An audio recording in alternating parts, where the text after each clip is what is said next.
मैं अपनी एफआईआर नहीं कटवा सका। पुलिस वाला कहता जी मुझे हटा के किसी और को बैठा दे, मैं नहीं साइन कर सकता।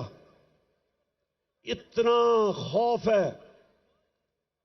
इतना ताकतवर का खौफ है यहां।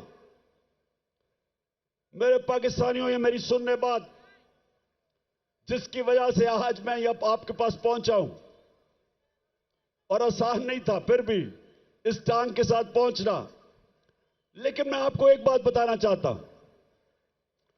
देखिए, जब तक इस मुल्क के अंदर ताकतवर कानून के नीचे नहीं आएगा, जब तक इदारे जो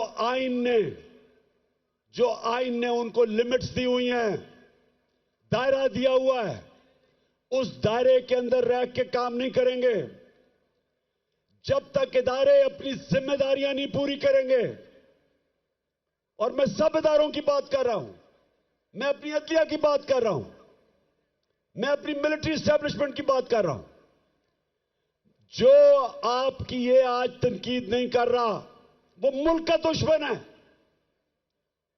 मेरा पाकिस्तान है और मेरी फौज है। मैं चाहता हूं कि मेरे मुल्क की एक मजबूत डिफेंस हो।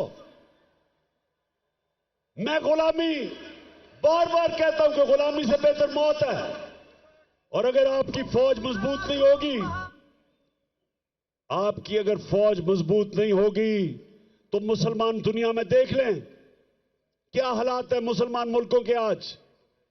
हमें तो फख्र है कि सारे मुसलमान मुल्कों में हमारी सबसे ताकतवर फौज है। तो जब मैं तनकीद करता हूं अपने इदारों की, अपनी अदलिया की, मैं वो पाकिस्तानी हूं जिसका जीना मरना पाकिस्तान में है। मैंने वो नहीं हूं जो अपने कारोबार और हुकूमत का सीजन लगाने के लिए पाकिस्तान आ जाते हैं, या पैसा पूसा लूट के फिर बाहर भाग जाते हैं। सारा टब्बर बाहर बैठा हुआ है, अरबों अरबों रुपए की प्रॉपर्टीज में बैठा हुआ है। जब इनको मुश्किलें पड़ियां बाहर भाग जाते हैं। यह गैर मुल्की कब्जा ग्रुप है, यह सियासतदान नहीं है। मेरा जीना मरना इस मुल्क में है। मैं वो पाकिस्तानी हूं जो 20 साल बाहर रहा, क्रिकेट खेलने की वजह से बाहर अपना वक्त गुजारा। मेरा एक दफा कभी नहीं सोचा कि मेरा कोई घर है पाकिस्तान के अलावा। कभी मैंने तस्वीर नहीं किया था कि मैं कोई और पासपोर्ट ले लूं, क्योंकि मुझे हमेशा पता था कि यह मुल्क है जिधर मैं खुददारी से पढ़ सकता हूं, और मैं ये चाहता हूं कि यह मुल्क हकीकी तौर पे आजाद हो, ताकि अपने ये मुकाम पे पहुंचे।